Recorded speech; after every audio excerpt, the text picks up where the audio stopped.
사울은 그가 죽임당함을 마땅히 여기더라. 그날에 예루살렘에 있는 교회에 큰 박해가 있어 사도회에는 다 유대와 사마리아 모든 땅으로 흩어지니라. 경건한 사람들이 스데반을 장사하고 이하여 크게 울더라. 사울이 교회를 잔멸할새 각 집에 들어가 남녀를 끌어다가 옥에 넘기니라. 그 흩어진 사람들이 두루 다니며 복음의 말씀을 전할새 빌립이 사마리아 성에 내려가 그리스도를 백성에게 전파하니 우리가 빌립의 말도 듣고 행하는 표적도 보고 한 마음으로 그가 하는 말을 따르더라. 많은 사람에게 붙었던 더러운 귀신들이 크게 소리를 지르며 나가고 또 많은 중풍병자와 못 걷는 사람이 나으니 그 성에 큰 기쁨이 있더라. 아멘.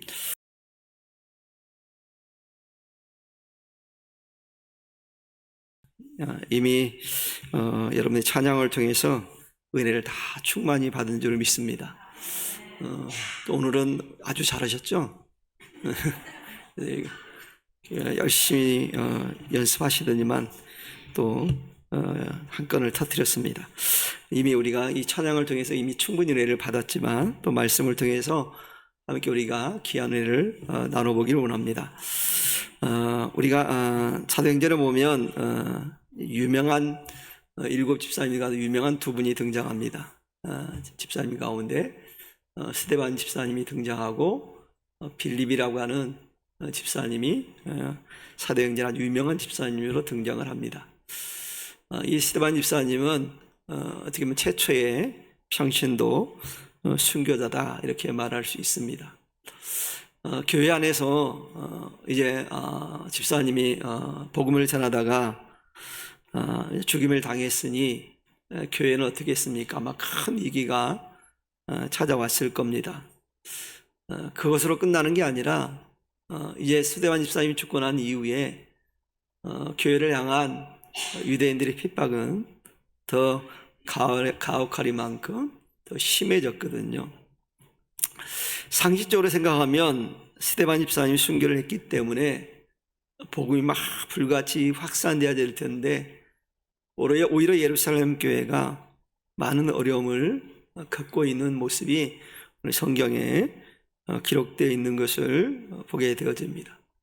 그리고 처음에는 적극적이지 않았던 사내들인 공회에서도 이제 적극적으로 그리스도인에 대한 핍박을 가하기 시작합니다.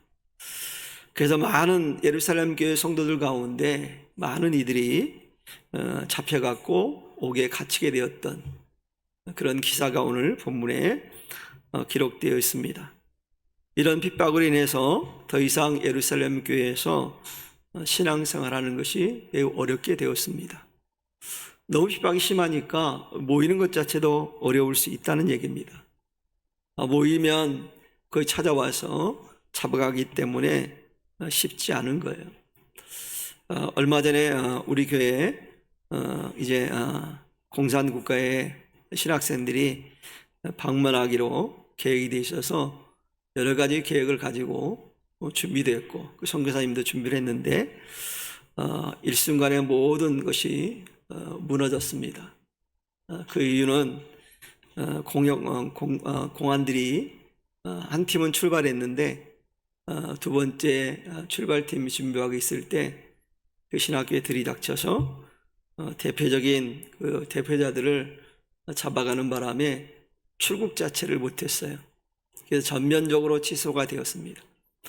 이 학생들은 정말 한국에 오고 싶은 그런 간절함을 가지고 있던 아이들입니다. 몇 년 동안 준비했던 일이에요. 그래서 수련회라고 하는 그런 목적을 가지고 이제 철저하게 준비해서 많은 물질을 들여서 준비했는데 하루아침에 물거품이 되어버렸어요. 물론 우리 기다린 우리도 실망할 거 했지만 아마 그 학생이 더 많이 실망을 했을 겁니다. 감사하게도 두 명의 대표자들이 끌려갔지만 두 아이 다 전부 다 무사히 풀려났습니다. 그리고 이제 더 이상 학교에 있을 수 없어서 이제 각 가정으로 흩어진 상태에 있습니다. 이처럼 예루살렘 교회도 어떻게 보면 그런 박해와 핍박이 있었다는 얘기입니다. 신앙생활하기가 예수 믿는 것이 그만큼 어렵다는 겁니다. 근데 우리는 어떻습니까? 우리의 형편은 그렇지 않잖아요. 너무도 자유롭게 신앙생활을 할 수 있고 내가 언제든 예배할 수 있으면 예배할 수 있는 상황이 우리들의 상황입니다. 어떤 분이 목사님하고 말씀을 나누는데 그분들이 그런 얘기를 하더라고요. 자기 교회는 요즘 가정예배가 굉장히 활성화됐다, 그런 얘기를 하더라고요. 그 얘기를 들으면서 참 부럽기도 했어요. 그러면서 하는 얘기가 그런 얘기입니다. 코로나 시절에 우리 예배를 드리지 못할 때 그렇게 예배를 드렸는데 성도들이 훈련이 돼서 더 잘한다라는 거예요. 또 다른 어떤 전염병이 오면은 자기네 교회는 대처가 되어 있기 때문에 염려를 하지 않는다, 그런 얘기를 하시더라고요. 좋은 바람직한 그런 신앙생활인 것 같아요. 이런 것처럼 이 그리스도인들은 언제 핍박이 임할지 모르거든요. 언제 위기를 만날지 모르거든요. 예루살렘 교회가 그 신앙적인 그런 위기를 만났습니다. 그래서 성도들은 어떻게 했습니까? 신앙의 자유를 찾아서 여러 지역으로 흩어지게 되었음을 성경은 말씀합니다. 그러나 하나님께서는 이런 핍박 가운데서도 하나님께서는 하나님의 계획을, 하나님의 뜻을 이루어 가시는 모습을 오늘 본문이 소개를 합니다. 하나님께서는 흩어진 성도들을 통해서 유대와 사마리아의 여러 마을에서 복음을 전하게 하십니다. 정말 놀랍지 않습니까? 우리가 생각할 때는 그런 핍박과 박해가 있으면 멈출 법도 한데 그렇지 않다라는 거예요. 제가 조금 전에 예를 들었듯이 선교사님이 학생들에 대해 걱정하는 게 그거더라고요. 이 아이들이 이번에 그런 어려움 때문에 낙심했을까 봐. 그런데 그렇지 않다라는 거. 아이들이 이번에 오히려 하나님의 은혜를 더 생각하고 더 결속력을 가지게 되었다, 그런 얘기를 들었어요. 그러니까 어려움이 왔지만, 문제가 왔지만, 위기가 찾아왔지만 오히려 신앙적으로 더 결속력을 가지게 되었다라는 거예요. 물론 그들이 여러 해 동안 준비해서 기대했던 것은 취소가 되었지만 그 신앙은 더 섰다는 얘기예요. 그나마 감사한 일이죠. 이처럼 우리 하나님께서는 이제 예루살렘 교회에 비록 핍박과 박해가 가해졌지만 하나님은 그 흩어진 성도를 통해서 오히려 많은 사람들에게 복음을 전하게 하시는 모습을 보게 되어집니다. 그래 특별히 오늘 본문 1절에 보면 이런 말씀으로 말씀을 시작합니다. 사울이 그의 죽임당함을 마땅히 여기더라. 여기 사울이 누굽니까? 우리가 너무 잘 아는 사람입니다. 훗날 바울이 되어서 전 세계 복음을 증가하는 이방인의 사도잖아요. 그런데 그가 예수님을 알기 전에, 믿기 전에는 그리스도인들이 죽음당한 것에 대해서 마땅히 여겼대요. 지극히 당연하다는 일이라는 얘기예요. 그래서 여기서 그라고 하는 것은 스데반 집사님을 이제 지칭하는 겁니다. 이 말 속에서는 사울이 스데반의 죽음에 대해서 자신의 신앙과 신학적인 배경을 비춰볼 때 너무도 당연하게 합당하다, 당연히 죽어야만 했다라고 여겼다는 얘기입니다. 여러분, 이 말씀 속에 우리는 바울이 핵심하기 전에 하나님의 교회에 대해서 어떤 생각을 가지고 있었는가 하는 것을 그의 이 고백을 통해서 알 수 있습니다. 이런 사울의 모습을 통해서 우리가 믿지 않는 자들, 즉 불신자들의 생각을 우리가 조금은 알 수 있습니다. 여러분, 불신자들의 생각은 어쩌면 오늘 본문에 기록된 사울의 생각과 일치할 겁니다. 왜냐하면 그들은 진리를 알지 못하기 때문에 진리를 볼 수 있는 눈이 열려 있지 않습니다. 그렇기 때문에 사울처럼 생각을 할 수밖에 없어요. 그렇게 말할 수밖에 없습니다. 모르니까. 알면 그렇게 말을 못하겠죠. 그러므로 이 믿는 성도들 어떻습니까? 그들이 박해하는 것에 대해서 탓할 필요는 없어요. 몰라서 그런데요. 다만 우리는 어떻게 됩니까? 다만 우리는 그들을 위해서 기도하고 그들에게 진리를 전해주고 복음을 통해서 그들이 주님을 영접할 수 있도록, 그럼에도 불구하고 권면함이 필요하다는 얘기입니다. 그들이 못 알아듣고 깨닫지 못한다고 해서 그들을 공격해서도 안 된다는 거예요. 왜냐하면 진리를 모르니 그들이 이해할 능력이 없으니 그 복음을 어떻게 받아들이겠습니까? 마치 이것은 이렇게 비유할 수 있을 겁니다. 여러분, 초등학생들에게 어려운 대학 수학이라든가 미적분을 설명해 준다면 이 아이들이 알아듣겠습니까? 다른 나라의 얘기로 들릴 거예요. 방언을 하나 보다. 저희가 무슨 얘기야? 막 그럴 거예요. 전혀 못 알아듣습니다. 그럼 누가 그러게, 목사님 가끔씩 알아듣는 애들이 있던데요. 그들은 천재를 말하는 게 아니에요. 대부분의 사람. 옛날 8살짜리가 뭐 대학교 수학 교수하고 막 이렇게 수학을 논하더라고요. 그런 애들 말고요. 그런 애들은 어쩌다 한 명 나오는 거예요. 근데 대부분의 아이들은 이해를 못 하거든요. 이런 이치와 같은 이치거든요. 그런데 여러분, 때가 되면 어때요? 그 성숙기가 되어서 그 때가 되어지면 그 몰랐던 문제를 아이들이 이해를 합니다. 이게 중요하거든요. 그러니 우리도 어떻게 해야 돼요? 그들이 성령님의 능력으로 그들이 마음의 감동을 받아서 그 말씀을 듣고 복음을 이해할 수 있도록 능력을 달라고 기도하는 게 필요해요. 성령이 임하면 그들이 깨닫게 되어지거든요. 여러분, 예수님의 제자들이 예수님께 하신 말씀들이 처음에는 이해가 되지 않았습니다. 근데 그들이 정확하게 이해되기 시작한 때가 언제입니까? 성령을 받은 이유거든요. 성령 받고 나니까 다 이해가 되기 시작하는 거예요. 그래서 받아들이고 생명을 걸고 그 복음을 증거하는 사람으로 변화되었잖아요. 그래서 여러분, 성령의 능력이 그들 가운데 임하기를 위해서 우리가 기도해 줘야 됩니다. 여러분, 주변에 믿지 않는 이들에게 복음을 전하기 원하시거든 그들의 마음속에 성령이 임할 수 있도록 기도하는 여러분 되기를 축원합니다. 여러분, 스데반 집사님이 순교하던 그날에 예루살렘 교회는 정말 엄청난 핍박이 가해지기 시작했어요. 그래서 오늘 말씀에 드렸지만 사도들 외에는 유대와 사마리아 지역으로 다 이주하게 됐어요. 다른 곳을 떠났다는 거예요. 그래서 경건한 사람들은 또 모여서 스데반의 시신을 가져다가 장례를 지내줬다고 성경은 기록하고 있습니다. 그 어려운 순간에도, 박해받는 순간에도 이제 그리스도인들이 스데반의 장례를 지내고 통곡했다고는 성경은 기록하고 있어요. 반면에 사울은 어떻습니까? 사울은 보니까 그 순간에도 그리스도인들 집에 들어가서 교회를 잔멸하고 남녀를 끌어내어 감옥에 넘겨줬다라고 성경은 기록하고 있어요.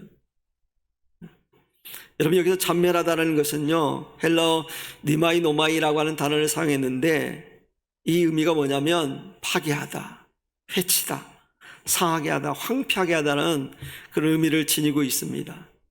이 단어는 언제 주로 쓰였느냐면 사자나 곰, 표범 같은 사나운 짐승이 고기를 찢는 것에 대해서 말할 때 사용하던 단어예요.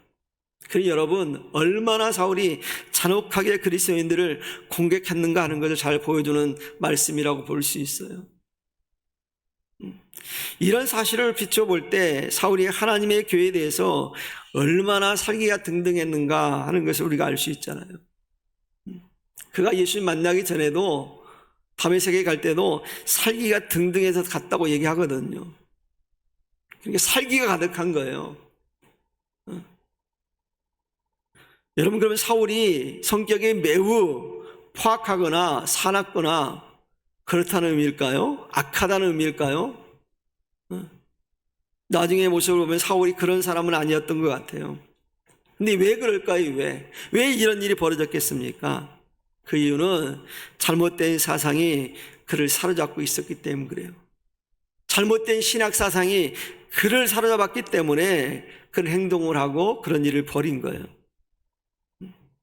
그래서 예수님을 그리스도로 믿고 따르는 이들은 자신의 사상과 신앙이 대치된다는 생각을 사울이 가졌어요.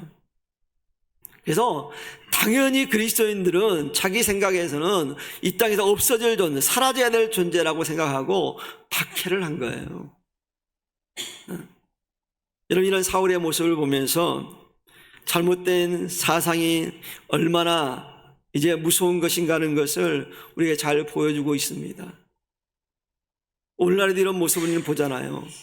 잘못된 신앙을 가진 사람들이 얼마나 자기가 믿는 신념에 대해서 맹종하는가 하는 것을 알 수 있잖아요. 사이비교에 빠진 사람들은요, 자신들이 피해보는 걸 별로 기분 좋아하지 않습니다. 공격받는 걸 좋아하지 않아요. 그래서 자기 신들을 공격하면 수단과 방법을 가리지 않고 때로는 사람의 생명까지도 해치는 경우도 볼 수 있어요. 거짓도 아주 일삼습니다. 그래서 이단에 빠진 사람들, 사이비에 빠진 사람들 보면 가족들에게도 끊임없이 거짓말을 하거든요. 근데 진짜 믿음을 가지면 거짓말 해야 됩니까? 안 해야 됩니까? 안 해야 되잖아요. 하나님은 거짓말을 안 하시는 분인데, 하나님을 닮은 사람이잖아요.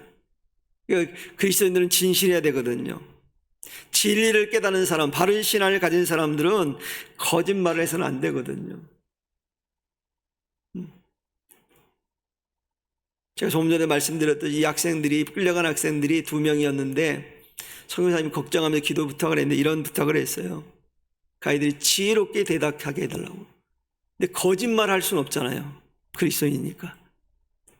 끌려갔더라도. 근데 애들이 거짓말 안 하고 진실을 말했음에도 불구하고 잘 풀려났어요. 아무튼 그리스도인들은 진실해야 되는 거예요.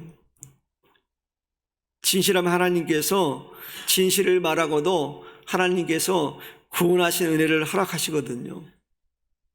저는 그걸 보면서 다시 한번 깨달았어요. 야, 예수 믿는 사람은 어떤 순간에도 진실해야 되는구나. 하나님이 역사하면 진실하게 얘기해도 하나님께서 역사를 일으킨다니까요. 근데 사이비에 빠진 사람들은 그렇지 않아요. 그리고 정말로 진리를 깨닫고 바른 신앙을 가진 사람들은 공격을 받게 되면 서로 아이들 말로 맞짱을 뜨는 게 아니라 어떻게 합니까? 진짜 진리를 아는 사람들은, 믿음을 가진 사람들은 자기를 돌아봅니다. 즉 자기를 성찰해요. 어려움이 오면, 위기가 닥치면 자기를 돌아보는 자세를 취한다는 거예요. 여러분, 오늘 본문에도 보면 믿음의 사람들은 자신들을 공격하는, 박해하는 그들에 대해서 대항하지 않습니다. 어떻게 합니까? 신앙의 자유를 찾아 다른 곳으로 떠나서 또 그곳에 가서 복음을 전하는 모습을 보게 됩니다. 태양하지 않아요. 그래서 여러분, 진짜 믿음을 가지면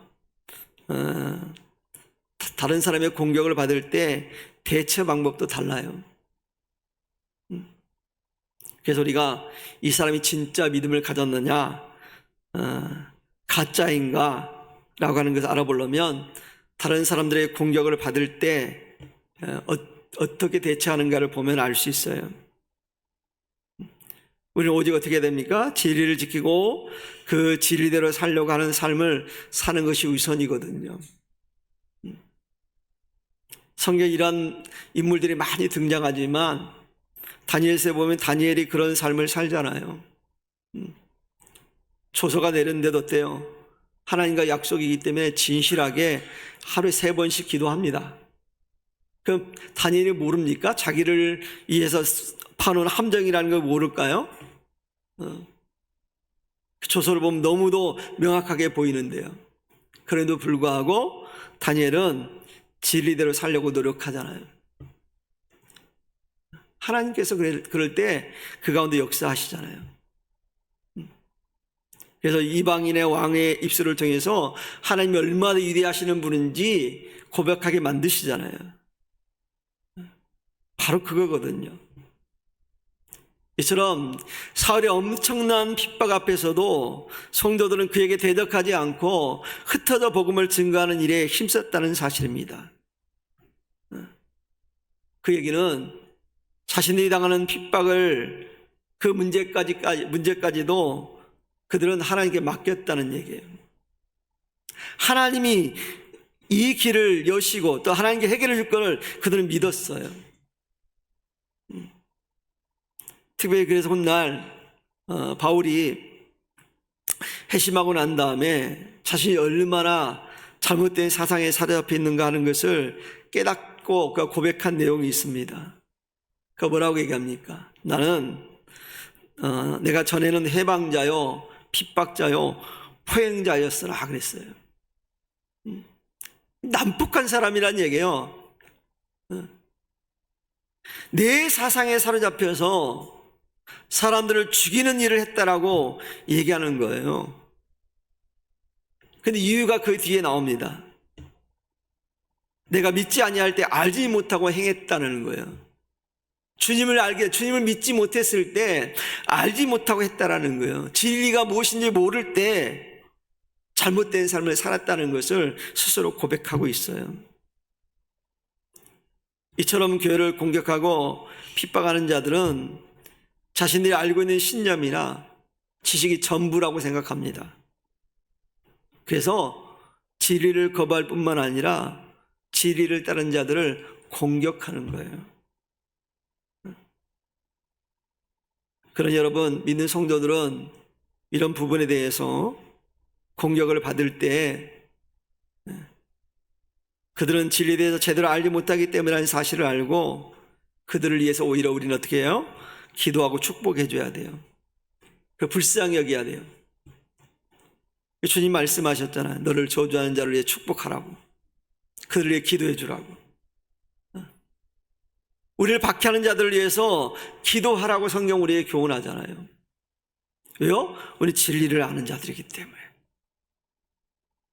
세상적으로 말하면 도를 깨달은 사람이니까. 하나님 나라의 도를 깨달은 자들이기 때문에, 그들 위에 있는 자들이기 때문에 그들을 불쌍히 여기고 긍휼히 여기는 마음을 가져야 됩니다. 여러분, 이러한 모습은 예수님의 모습을 통해서 우리가 발견하잖아요. 우리가 누굽니까? 예수님 닮은 사람이잖아요. 예수님처럼 살아야 되잖아요. 이런 예수님은 자신을 향해서 돌을 던지고 조롱하고 침뱉고 멸시하고 이런 사람들에 대해서 대항하지 않으셨습니다. 그리고 하나님께서, 주님은 그들을 천사를 동원해서 심판도 가능하신 분인데 그 일도 하지 않으셨어요. 오히려 어떻게 하십니까? 그 영혼들을 위해서 주님이 기도하시잖아요. 그럼 주님 뭐라고 말씀합니까? 저들이 알지 못해서, 깨닫지 못해서 한 것이라고 주님 말씀하시면서 그들을 위해 기도하는 모습을 볼 수 있잖아요. 스데반 집사님도 죽어가면서 그러잖아요. 그들의 영혼들을 위해서, 알지 못해서 하는 거기 때문에 그들을 용서해 줄 것을 기도하잖아요. 이거 쉬운 일이 아닙니다.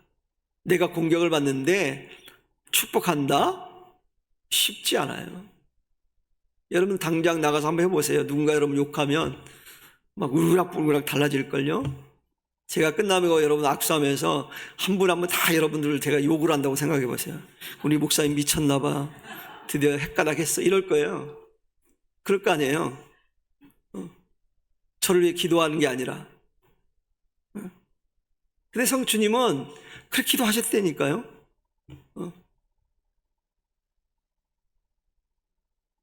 이처럼 우리도 먼저 믿는 자들로서, 진리를 깨달은 자들로서 아직도 죄악의 삶 속에 살면서 자신들이 얼마나 잘못된 길인가 하는 걸 알지 못하는 사람들을 위해서, 그 영혼들을 위해서 기도할 수 있는 성도이기를 축원합니다.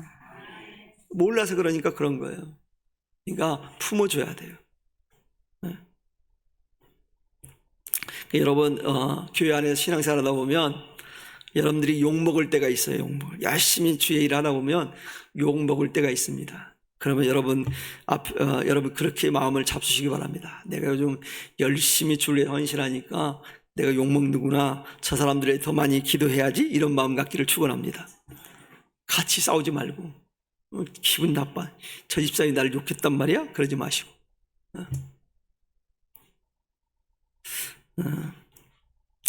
여러분 목회자들도 목회를 하다 보면 뭐 대통령도 욕하는데 목회자 욕 안 하겠어요? 다 압니다. 뒤에서 뒷담하는 거 다 알아요.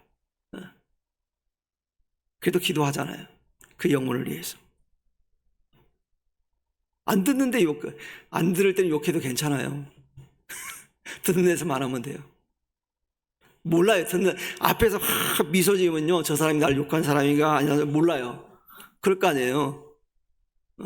그러니까 앞에서는 웃되 뒤에서는 하시되 오래는 하지 마세요. 조금만 해요. 조금만. 그런 맛도 좀 있어야지 살아가는데. 누가 그러더라고요. 씹는 맛이 제일 좋다고. 고기도 오래 씹어야지 맛있잖아요.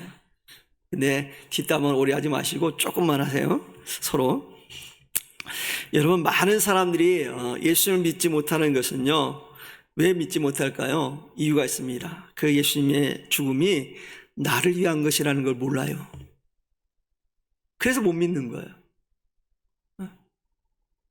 예수님을 구주로 고백하지 못하는 사람들은 예수님이 하나님의 아들로서 이 땅에 우리 죄인들을 구원하게 오셨다는 사실을, 그리고 죽었다는 사실을 모르기 때문에 못 믿는 거예요.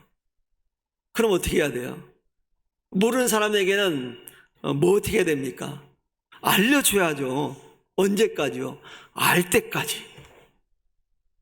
알 때까지 알려줘야 되는 거예요.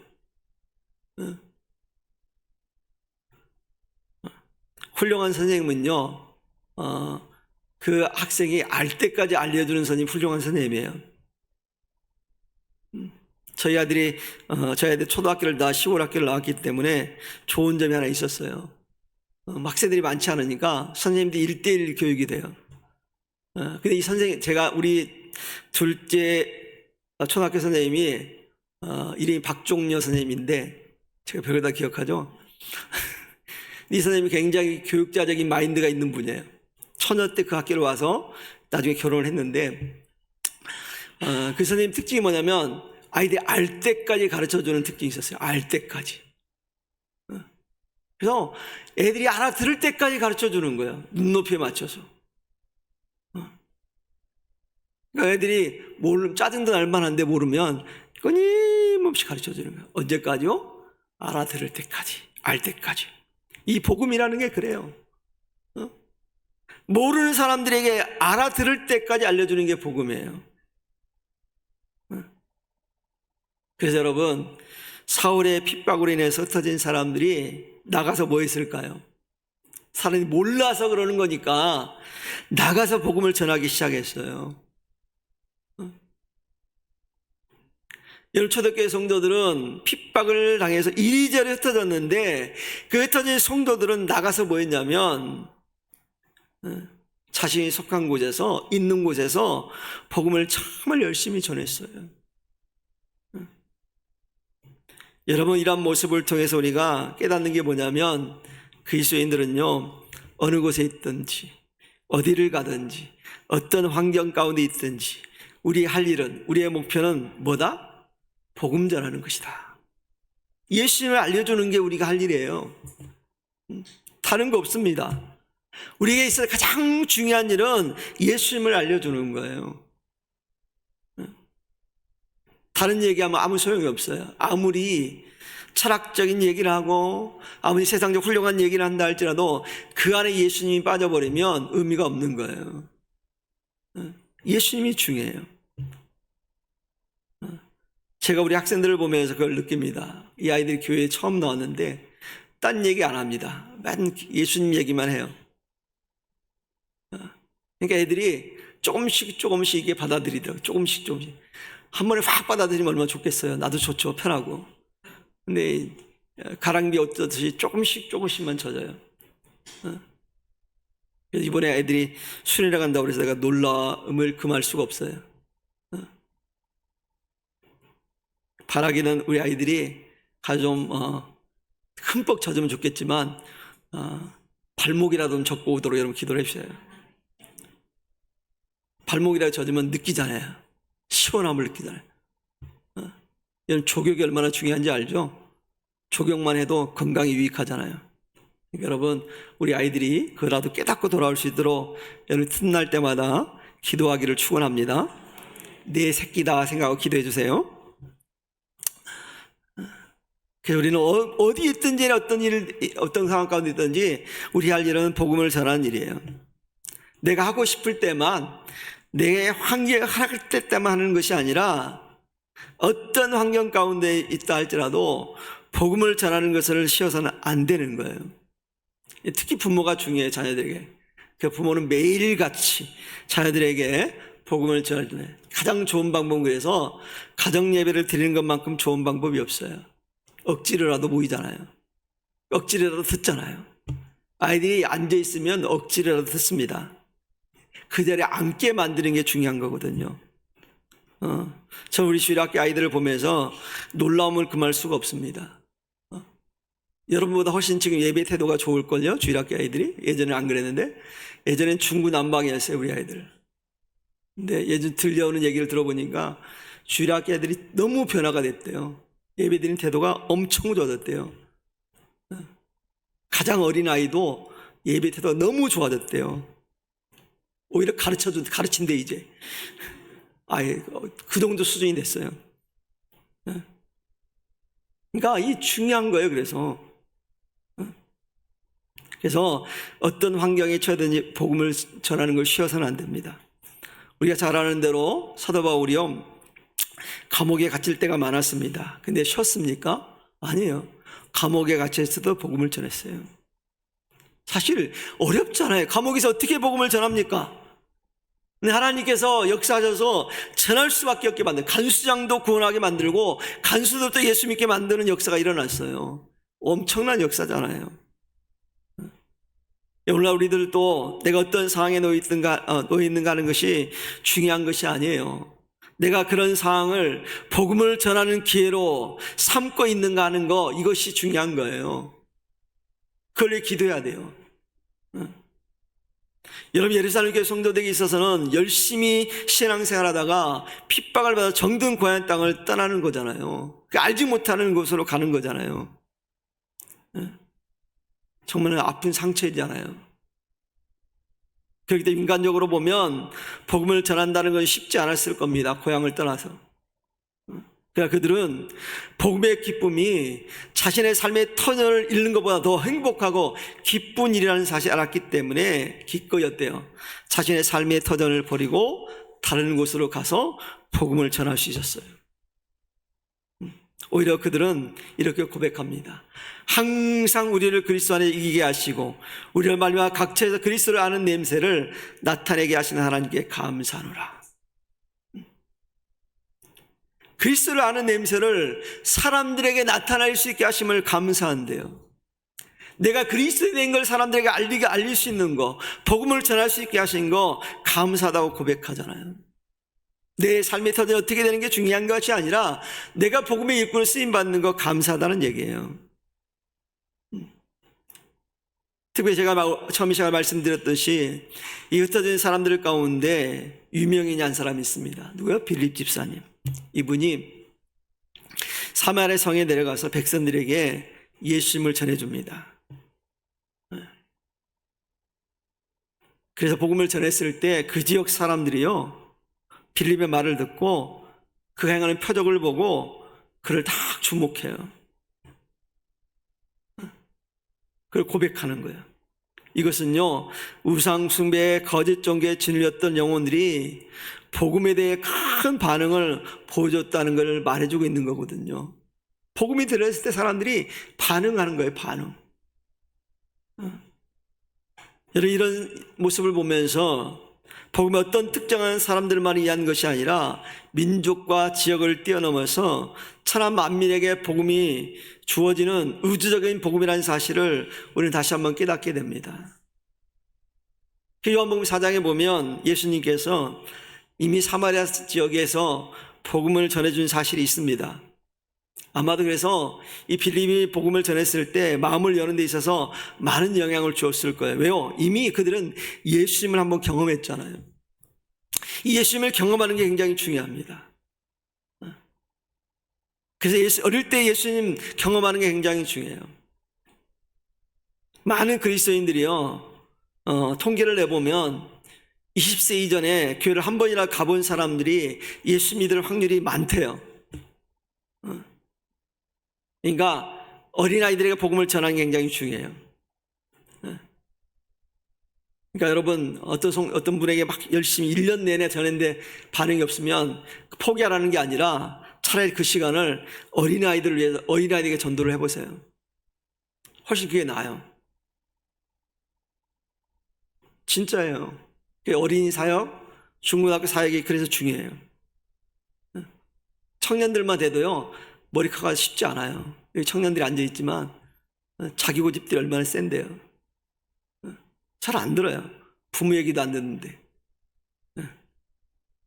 그래서 20세 이제 한 번이라도 예수 믿을 경험한 사람이 있다면 예수 믿을 확률이 높아지는 거예요. 그만큼. 제가 예전에 목회할 때 장례를 치고 났는데 어느 주일날 그 가족 친지들이 다 교회에 왔어요. 근데 그 가운데 한 가족이 나왔는데 이 가족은요 한 번도 교회를 가보질 않았대요. 40이 넘었는데 교회라는 곳을 가본 적도 없고 경험한 적이 한 번도 없대요. 그러기 쉽지 않거든요. 우리나라 상황에서. 제가 놀라웠어요. 저는 그래도 그분이 1시간 동안 나가지도 않고 그 자리에 딱 앉아가 저를 쳐다보고 눈을 맞추면서 말씀을 들으는데 제가 더 은혜가 됐어요. 처음 교회 나온 사람이 여러분, 오래 다닌 사람도 졸기도 하고 막 그러잖아요. 조는 사람 찔리죠. 졸기도 하고 그러는데 이분은 안 졸아요. 딱 40년 만에 40년이도 한 번도 안 한 처음 교회 왔는데. 저는 그래서 일단 그분에게 뭐가 뿌려졌어요? 복음의 씨앗이 뿌려졌잖아요. 떨어진 거예요. 일단 그 이후로 제가 그분을 아는 분이 아니니까 연락해보거나 그러지 않았는데 분명히 결실이 있을 거라는 저는 믿습니다. 그래서 이 복음을 한 번이나 접한다고 하는 것이 너무 중요해요. 그래서 우리 열심히 뭐 해야 돼요? 뿌려야 됩니다. 열심히 복음의 씨앗을 뿌려야 됩니다. 농부가 씨를 뿌리듯이 열심히 뿌려야 돼요. 그래서 듣든지 안 듣든지 우리 할 일은 뭐예요? 전하는 일이에요. 전하는 일. 그래서 빌립의 사마리아 지역에서 복음 증거로 인해서 그곳에 사는 사람들 가운데 어떤 일이 벌어집니까? 귀신을 사로잡혀 고생하던 영혼들이 치유받았어요. 중풍병자와 안진뱅이가 일어나는 역사를 체험하게 됐습니다. 여러분, 귀신이 떠나고 병자들이 치유되는 역사는요 성령의 능력으로 되는 거거든요. 즉 무슨 얘기입니까? 이 사마리아 지역에 성령이 임했다라는 거예요. 이런 현상들은요 복음 전파로 인해 나타나는 현상들이에요. 복음이 전해지면 그런 현상들이 나타나요. 여러분, 마태복음 10장에 보면 제자들이 전도를 하고 난 다음에 주님께 보고하는 장면에서도 그 보고 내용이 나오잖아요. 우리가 예수 이름, 주님의 이름으로 갔더니 병자들이 살아나고 죽은 자들이 일어나고 귀신이 내어 쫓김을 당했다고 그 증언하잖아요. 증언. 이처럼 복음이 전파되는 곳에는 이런 역사가 일어나게 돼 있어요. 왜 그럴까요? 그 이유는 뭐냐면 하나님께서 권능을 주시기 때문에 그래요. 복음을 전하면요 하나님이 권능을 주십니다. 그래서 복음이 전달되는 곳에는요 그래서 기쁨이 넘쳐날 수밖에 없어요.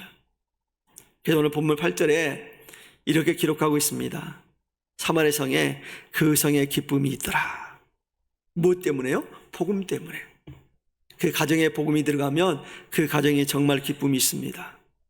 이게 중요해요. 그래서 복음이 전달되고 복음의 역사가 나타나게 될 때 기쁨도 함께 나타난다는 사실을 오늘 말씀을 통해 우리가 깨닫게 되어집니다. 그래서 바울은 감옥에 있으면서 성도들에게, 교회들에게 편지하면서 이런 말을 많이 사용하거든요. 주 안에서 기뻐하라. 내가 다시 말하는 기뻐하라. 아니, 감옥에 있는 사람이 위로를 받아야 되는데 감옥에 있는 사람들이 자유로운 사람들에게 위로를 하고 있어요. 주 안에서 기뻐하라고. 그래서 복음이 임하는 곳에, 복음이 전해지는 곳에 하나님의 기쁨의 역사가 나타날 줄 믿습니다. 그럼 우리가 진정으로 예수 그리스도를 통해서 거듭났다고 한다면 이런 기쁨을 경험할 수 있기를 축원합니다.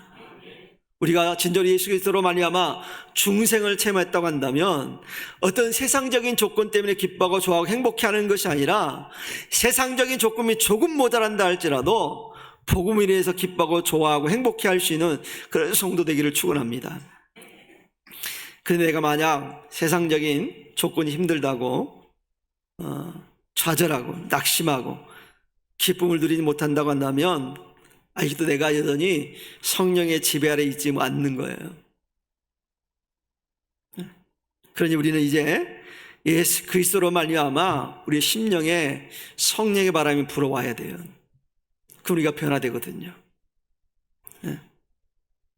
우리가 믿는다고 말하면서도 우리 심령에 성령의 변화의 바람이 나타나지 않고 있다고 한다면 아직도 내가 여전히 세상 가운데 사로잡혀 있는 거예요. 그럼 사랑하는 성도 여러분, 우리 부평성산교회 성도님들은 사마리아 지역 사람들처럼 성령의 바람이 임함을 통해서 우리가 날마다 기쁨이 넘쳐날 수 있는, 기쁨이 충만할 수 있는 그런 삶을 살아가는 아름다운 믿음의 사람들 될 수 있기를 주님의 이름을 간절히 축원하겠습니다. 기도합니다. 하나님 아버지 감사합니다. 오늘 또 불러주시고 또 예배자로 삼아주시니 감사합니다. 이 시간 저희들 기도할 때 한 해의 기적을 맛보게 하시고 성령의 강력한 역사가 우리 가운데 충만하게 임할 수 있도록 아버지 도와주옵소서. 이 땅에 사는 동안 담으로 하나님 모시기에 아름다운 모습을 살아가는 저희들 되도록 축복하여 주옵소서. 감사드리며 예수님의 이름으로 기도했습니다. 아멘.